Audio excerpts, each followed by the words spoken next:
அத்தியாயம் 33. மிலாஞ்சி பொடியின் சக்திகள் அவனது உடலின் ஒவ்வொரு துகளிலும் கலந்து அவனது உடல் வலுவடைந்து கொண்டிருந்தது. அவனது இடத்தில் வேறு யாராவது இருந்திருந்தால் அநேகமாக உடல் கிழிந்து சக்திகள் அனைத்தும் வெளியே வந்திருக்கும். ஆனால் சமரன் மிகவும் சக்தி வாய்ந்தவன். அதனால் தான் உள்ளே ஊடுருவிய அதீத சக்தியின் உந்துதலை அவனால் மிகவும் சிரமப்பட்டு கட்டுப்படுத்த முடிந்தது. நரம்புகள் புடைக்க கத்திக்கொண்டே அவன் தனது வலியை பொறுத்து கொண்டிருந்தான். சமரனின் உடலை சுற்றி பச்சை நிறத்தில் வெளிச்சம் தோன்றியது. அந்த ஒளியால் சூழப்பட்ட சமரன் கடுமையான மின்சார அதிர்ச்சிக்கு சமமான வலியை உணர்ந்து துடித்துக் கொண்டிருந்தான். திடீரென அந்த சக்திகள் உச்சத்தை அடைந்தது. அவன் வலியில் துடியாய் துடித்தான். சத்தமாக கத்தத் தொடங்கினான். அவன் வலியால் துடிப்பதை பார்த்த வருணமித்திரர் உடனே மோதிரத்தின் வழியாக அவனை அழைத்தார். சமரா, சமரா, நான் சொல்றத கேளு. அது உன்னோட உடம்புக்குள்ள ஊடுருவி வேலை செய்ய ஆரம்பிச்சிருச்சு. உடனே அந்த சக்திகளை உனக்குள்ள கட்டுப்படுத்து. இல்லைன்னா அது உன் உயிருக்கே கூட ஆபத்தாயிடும். உடனே கட்டுப்படுத்து, விடாம முயற்சி பண்ணு என்றார். அவரது வார்த்தைகள் சமரனின் உள்ளத்திலும் மனதிலும் எதிரொலிக்க ஆரம்பித்தது. தன்னை கட்டுப்படுத்திக் கொள்ள ஆழ்ந்த மூச்சை இழுத்துவிட்டு 2 கைகளையும் இணைத்து சக்தியை அடக்க முயன்றான். கண்களை மூடிக்கொண்டு மணிக்கட்டை சுழற்றத் தொடங்கியவுடன் அவனது உடலின் ஒவ்வொரு பகுதியிலிருந்தும் அவனுக்கு கிடைத்த புதிய ஆற்றல்கள் எவ்வாறு பரவ ஆரம்பித்தன என்பதை உணர்ந்தான். உடல் முழுவதும் பச்சை ஒளி பளபளத்துக் கொண்டிருந்தது.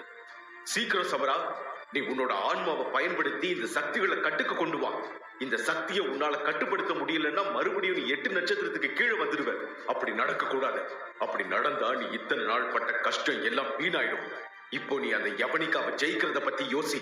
உன்னோட அப்பாவை பத்தி யோசி.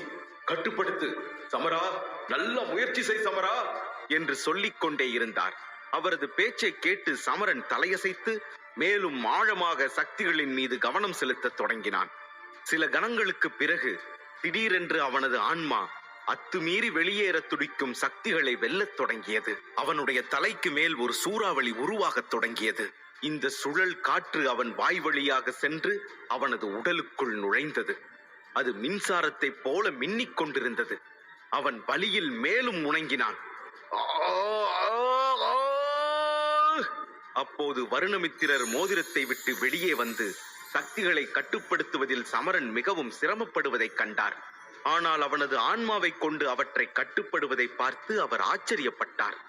சில வினாடிகளிலேயே சமரன் மிகவும் சோர்வடைந்து விட்டான். விட்டுடாத சமரா, விட்டுடாத. இன்னும் கொஞ்சம் தான், இன்னும் கொஞ்சம் முயற்சி செய் சமரா. நீ அபராஜிதன் பட்டத்துக்கு ரொம்ப பக்கத்துல நெருங்கிட்ட. விடாம பண்ணிட்டே இரு. இன்னும் சில வினாடிகள் தான். அப்படிதான் என்று அவனை உற்சாகப்படுத்திக் கொண்டே இருந்தான். இதை கேட்ட சமரன் தனது கடைசி முயற்சியை மேற்கொண்டான். மேலும் தனது முழு பலத்தையும் பயன்படுத்தி கத்திக்கொண்டே சக்தியை தனது கட்டுப்பாட்டுக்குள் கொண்டு வர முயற்சி செய்து கொண்டிருந்தான். அவனது பற்கள் சிலிர்த்து கண்கள் மூடும் நிலையில் இருந்தது. அப்போது திடீரென அந்த சக்தியின் வெளிச்சம் உக்கிரமடைந்து ஒரு மாபெரும் வெடிச்சத்தம் கேட்டது. பூம்! அந்த வெடிச்சத்தத்தால் சமரன் சத்தத்துடன் தரையில் வீசி எறியப்பட்டான். உடலெங்கும் மின்சாரம் பாய்வது போன்ற சத்தம் வந்து கொண்டிருந்தது. அவன் தலைக்கு மேல் சுழன்று கொண்டிருந்த சுழல் காற்று முடிந்து விட்டது. ஆனால் வருணமித்திரர் சமரனை பார்த்து சந்தோஷமாக சிரிக்க ஆரம்பித்தார். சமரா, நீ இத்தனை நாளும் கஷ்டப்பட்டது எதுவும் வீண் போகல. ஒரு வழியா நீ அபராஜிதனாயிட்ட சமரா என்றார். அவன் குகையின் மேற்கூரையை பார்த்து கொண்டு தரையில் சோர்வாக படுத்திருந்தான். அப்போது அவன் தன் உடலில் அபரிமிதமான சக்தியை உணர்ந்தான். அவன் வருணமித்திரரை பார்த்து சந்தோஷத்தில் புன்னகைக்கத் தொடங்கினான். மரணத்தின் விளிம்பு வரை சென்று மீண்டும் உயிரோடு வந்ததை அவன் நன்கு அறிந்திருந்தான். அவனுடைய சுவாசம் கனமாக இருந்தது. மூச்சு விடவே சற்று சிரமப்பட்டான். ஆனால் அவன் 4 ஆண்டுகளுக்கு பிறகு மீண்டும் அத்தகைய சக்தியை தன் உடலுக்குள் உணர்ந்தான். அவன் முகத்தில் இருந்த புன்னகை மெதுவாக சிரிப்பாக மாறியது. குகையெங்கும் அவனுடைய சிரிப்பு எதிரொலித்தது. அதை கேட்டு வருணமித்திரரும் மகிழ்ச்சி அடைந்தான். யவனிகாவின் அவதூறான வார்த்தைகளை நினைவு கூர்ந்தான். அரண்மனையில் அனைத்து மக்கள் முன்னிலையிலும் தனது தந்தை தலைகுனிந்து அமர்ந்திருந்த காட்சியையும் நினைவு கூர்ந்து பார்த்தான். அவளுடைய வார்த்தைகளால் தன்னைத்தானே பலவீனமாக நினைத்து நொந்து போன காட்சிகள் அவன் நினைவுக்கு வந்தது. தற்போது அவற்றையெல்லாம் கடந்து விட்டதை நினைத்து மிகவும் மகிழ்ந்தான். அவனது கண்களில் இருந்து ஆனந்த கண்ணீர் வழிந்தது. அவன் மெல்ல எழுந்து நிற்க முயன்றான். ஆனால் அவனால் நிற்க முடியவில்லை. அவனுடைய கால்கள் மிகவும் நடுங்கிக் கொண்டிருந்தது. அப்போதுதான் திடீரென ஏதோ ஒரு வித்தியாசத்தை உணர்ந்தான். உடனே கண்களை மூடிக்கொண்டு உள்ளே நடக்கும் மாற்றத்தை அறிந்து கொள்ள முயற்சித்தான். சுய தரிசனம் எனப்படும் ஆற்றல் தனது உடலின் ஒவ்வொரு பகுதியிலும் பாய்வதை உணர்ந்தான். அந்த சக்திகளை அவன் தனது கட்டுப்பாட்டுக்குள் கொண்டு வர முயற்சித்தான். அவனது முகபாவங்கள் அவ்வப்போது மாறிக்கொண்டிருந்தன. அவன் மீண்டும் கண்களை திறந்தபோது அவன் கண்களின் நிறம் இப்போது முற்றிலும் வெண்மையாக மாறிவிட்டது. சட்டென அவனது வாயிலிருந்து அவனது உடலின் தேவையற்ற சக்திகள் அனைத்தும் வெளியேறத் தொடங்கின. அப்போது அவன் முகத்தில் வித்தியாசமான பிரகாசம் தோன்றியது. சில வினாடிகளில் அவை அனைத்தும் அடங்கி மீண்டும் இயல்பு நிலைக்கு திரும்பினான். முகம் சந்தோஷத்தில் பிரகாசித்தது. அதன் பிறகு அவன் வருணமித்திரரை பார்த்து, குருவே, முடிஞ்சது, எல்லாமே வெற்றிகரமா முடிஞ்சது குருவே என்று உற்சாகத்தோடு சத்தமாக கூறினான். அவர் கடுமையான முகத்தோடு, ஆமா சமரா, நீ ரொம்ப அதிர்ஷ்டசாலிதான். முதல் தடவையிலேயே சக்திகளை உன் கட்டுப்பாடுக்குள்ள கொண்டு வந்துட்டியே என்றார். என்னது அதிர்ஷ்டமா? அது சரி, நான் ரொம்ப கஷ்டப்பட்டு என்னோட வழிகளை பொறுத்துக்கிட்டு தான் இந்த அபராஜித நிலையை அடைஞ்சிருக்கேன். அதை நீங்களும் பார்த்துட்டு தானே இருந்தீங்க. இப்ப என்னடான்னா இதெல்லாம் என்னோட அதிர்ஷ்டம்னு சொல்றீங்களே, இதெல்லாம் உங்களுக்கே நியாயமா குருவே என்று கேட்டுக்கொண்டிருந்த போதே அவனுக்கு ஏதோ ஞாபகத்திற்கு வர சட்டென பேச்சை மாற்றி, குருவே, எனக்கு இப்போதான் ஞாபகம் வந்துச்சு. நான் மட்டும் அபராஜிதன் பட்டத்தை அடைஞ்சிட்டேன்னா எனக்கு நீங்க உயர்நிலை நுட்பத்தை சொல்லி கொடுக்கறேன்னு சொன்னீங்களே, இப்போதான் நான் அபராஜிதன் ஆயிட்டேன்ல, இப்போ சொல்லி தரலாம்ல என்றான் சமரன். அது எப்படி மறப்பேன் சமரா, எனக்கு நல்லா ஞாபகம் இருக்கு. இப்போ நான் உனக்கு எந்த நுட்பத்தை சொல்லி தரணும்னு நீ ஆசைப்படுற என்றார். சமரன் ஏதோ யோசித்து விட்டு, 4வது நிலையில இருக்கிற ஏதாவது ஒரு சக்தி வாய்ந்த நுட்பத்தை கத்து கொடுங்க குருவே. அதை வச்சு நான் என்னோட சக்தியை மேலும் மேலும் அதிகப்படுத்திக்கிற மாதிரி இருக்கணும், அவ்வளவுதான் என்றான். இதை கேட்ட வருணமித்திரரின் முகத்தில் லேசாக ஒரு அசௌகரியம் தோன்றியது. அதை கவனித்த சமரன், என்னாச்சு குருவே, ஏன் ஒரு மாதிரி ஆயிட்டீங்க? நான் ஏதாவது தப்பா கேட்டுட்டேனா என்ன? இல்லைன்னா ஒருவேளை உங்களுக்கு பெரிய பெரிய நுட்பங்கள் எல்லாமே தெரியும்னு என்கிட்ட சொன்னதெல்லாம் வெறும் பொய்யா? அதனாலதான் இப்படி ஆயிட்டீங்களா என்றான் சமரன். அவர் நுட்பத்தை பற்றி தன்னிடம் பொய் சொல்லி இருக்கலாம் என்று சமரன் ஒரு கணம் சந்தேகித்தான். நான் உன்கிட்ட பொய் சொல்லல சமரா, அதுக்கான அவசியமும் எனக்கு இல்ல. நான் சொன்னது எல்லாமே உண்மைதான். சக்தி வாய்ந்த நுட்பம் எனக்கு தெரியும். ஆனா என்ன குருவே, என்னால் அந்த நுட்பத்தை பயன்படுத்த முடியாதா என்ன என்றான். அப்படி இல்ல சமரா, கண்டிப்பா உன்னால் அந்த நுட்பத்தை உபயோகிக்க முடியும். ஆனா அந்த நுட்பத்தை கத்துக்கிறதுல நிறைய ஆபத்து இருக்கு என்றார். கத்துக்கும் போதே ஆபத்தா? அப்படி என்ன ஆபத்து வரும் குருவே என்று ஆவலோடு கேட்டான் சமரன். இது உயர்நிலை நுட்பத்துல ஒண்ணு. இந்த நுட்பத்தை இதுவரைக்கும் யாருமே பயன்படுத்தி நான் பார்த்ததே இல்லை. இது ரொம்ப ஆபத்தானதுங்கிறதால யாராலையும் அதை கத்துக்க கூட முடியல. என்ன ஆபத்துன்னு கேட்டா அதை பத்தி எனக்கு தெளிவா தெரியல. ஆனா அதை கத்துக்கிறது அவ்வளவு எளிதானது இல்லைன்னு மட்டும் எனக்கு நல்லாவே தெரியும். இதை கத்துக்க முயற்சி பண்ணவங்கள்ல சுமார் 80% பேர் இதை கத்துக்க முடியாம தோத்து போயிருக்காங்க.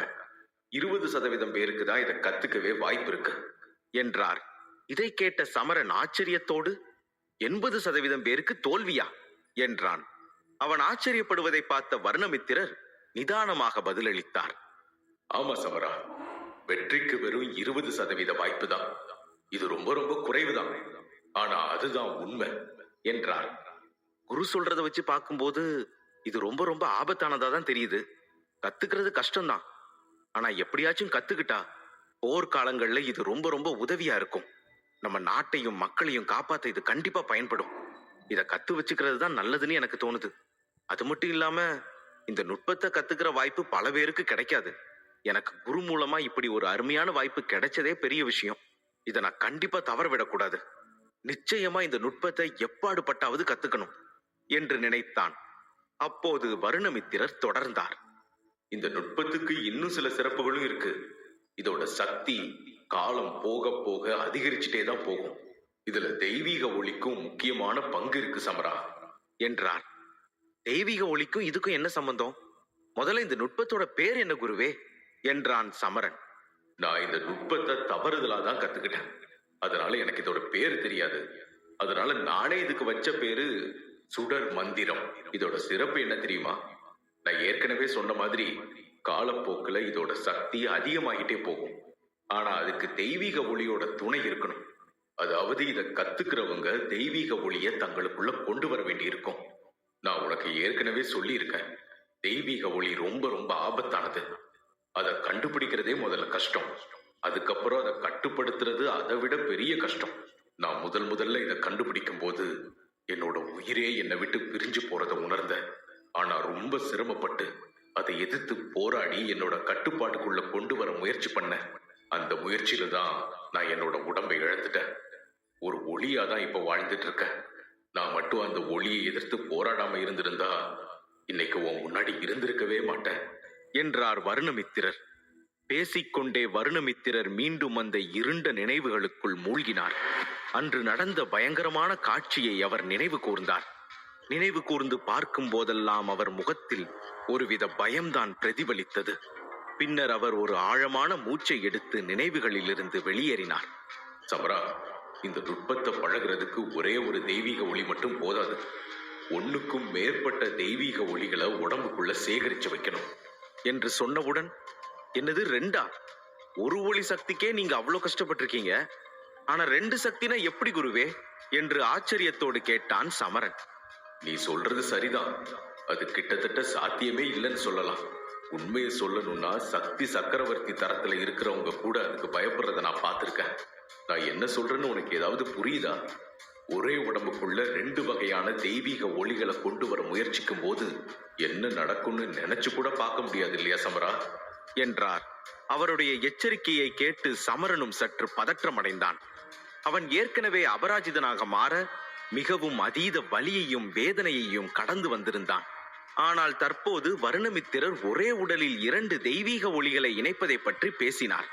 இந்த ஒளிகள் எவ்வளவு சக்தி வாய்ந்தவை என்பதை மிலாஞ்சி பொடி தயாரிக்கும் போது தன் அறையில் தன் கண்களாலேயே பார்த்திருந்தான் சமரன்.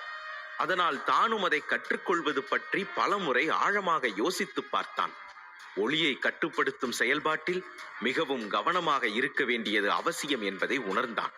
ஒளி தன்னை எங்கும் கட்டுப்படுத்திவிடக்கூடாது என்பதை அவன் புரிந்து கொண்டான். என்ன சமரா, நான் சொன்னது கேட்டு நீ பயந்துட்டியா? பயப்படுறது இயற்கைதான். ஆனா நம்ம ஹீமாவாகினியில யாருமே இந்த நுட்பத்தை தவறா கத்துக்க கூடாதுங்கிறது தான் என்னோட எண்ணம். நீ ஒன்னும் கவலைப்படாத சமரா. ஒரு நுட்பத்தை கத்துக்கிறதுக்கு முன்னாடி அதை பத்தின உண்மையான விஷயங்களை சொல்ல வேண்டியது அவசியம் இல்லையா? அதைத்தான் நான் சொன்னேன். இதெல்லாம் கேட்டு சாதாரண மனுஷங்க தான் பயப்படணும். நீ எதுக்கு சமரா பயப்படணும்? நீ ரொம்ப விசேஷமானவன், கடுமையான உழைப்பாளி, மாவீரன். நீயே இப்படி பயந்து பின்வாங்கினா எப்படி என்றார் வருணமித்திரர். ஒண்ணு மட்டும் சொல்றேன், நல்லா கேட்டுக்கோ சமரா. உன்னோட கடினமான பயிற்சிக்கு பிறகுதான் நீ அபராஜிதனாயிருக்க. ஒரு சாதாரண மனுஷன் இந்த தரத்துக்கு வர்றது குறைஞ்சது 10 வருஷமாவது ஆகும். ஆனா நீ ரொம்ப சீக்கிரமாவே அபராஜிதன் பட்டத்தை அடைஞ்சிட்ட. அனாவசியமா மனசை போட்டு குழப்பிக்காத என்றார். இதை கேட்ட சமரன் சற்று ஆறுதலாக உணர்ந்தான். குரு சொல்றதெல்லாம் சரிதான். இந்த நுட்பத்தை கத்துக்கிட்டா எப்பேற்பட்டவங்களையும் எதிர்த்து நிக்க முடியும் தான். ஆனா இதை கத்துக்கிறதுக்கு முன்னாடி 2 வகையான ஒளிய உடம்புக்குள்ள இறக்கணும்னு சொல்றாரே, அதுதான் கொஞ்சம் சவாலா இருக்கு. நான் எடுக்கிற அந்த முயற்சியில நானும் குரு மாதிரியே ஒளியா மாறிட்டேன்னா என்ன பண்றது என்று யோசித்தான். அவன் ஆழ்ந்த யோசனையில் இருப்பதை கண்ட வருணமித்திரர், என்ன சமரா, நீ இந்த நுட்பத்தை கத்துக்க விரும்புறியா இல்லையா என்றார். இந்த கேள்வி அவனை குழப்பத்தில் ஆழ்த்தியது. இந்த நுட்பத்தை கத்துக்கிறவங்கள 10க்கு 2 பேர் தான் தேர்ச்சி அடைகிறாங்கன்னு குருவே சொல்றாரு. அந்த 2 பேர்ல ஒருத்தனா நான் இருந்தா ஹீமாவாகினியோட சக்தி வாய்ந்த மாவீரர்கள்ல நானும் ஒருத்தனா இருக்க முடியும். என்னோட நாட்டையும் மக்களையும் காப்பாற்ற முடியும். யவனிகாவுக்கு நான் யாருன்னு நிரூபிக்க முடியும். ஒருவேளை அந்த 8 பேர்ல ஒருத்தனா இருந்து இந்த நுட்பத்தை கத்துக்கும் போதே தோத்து போயிட்டேன்னா அதுக்கப்புறம் நான் எதையெல்லாம் எதிர்கொள்ள வேண்டி இருக்குன்னு நினைச்சாலே பயமா இருக்கே. மக்கள் எல்லாரையும் நான் அவதூறா பேசுவாங்க. அந்த யவனிகா இதுதான் நேரம்னு என்னை ரொம்ப கஷ்டப்படுத்துவா என்று முடிவெடுப்பதை பற்றி ஆழமாக யோசித்துக் கொண்டிருந்தான் சமரன். சமரனின் குழப்பத்தை கவனித்த வருணமித்திரர், நான் ஒன்னும் உன்னை கட்டாயப்படுத்தல சமரா. இது முழுக்க முழுக்க உன்னோட விருப்பம் தான். இதுக்கு மேல நான் இதை பத்தி எதுவும் சொல்ல போறதில்ல. ஆனா நான் ஒரே ஒரு கேள்வி மட்டும் உன்கிட்ட கேட்கிறேன். அதுக்கு நீ உண்மையான பதில் மட்டும் சொல்லு என்றார். என்ன குருவே, தாராளமா கேளுங்க என்றான் சமரன். மேகராணிக்கும் உனக்கும் பழக்கம் எப்படி என்றார்.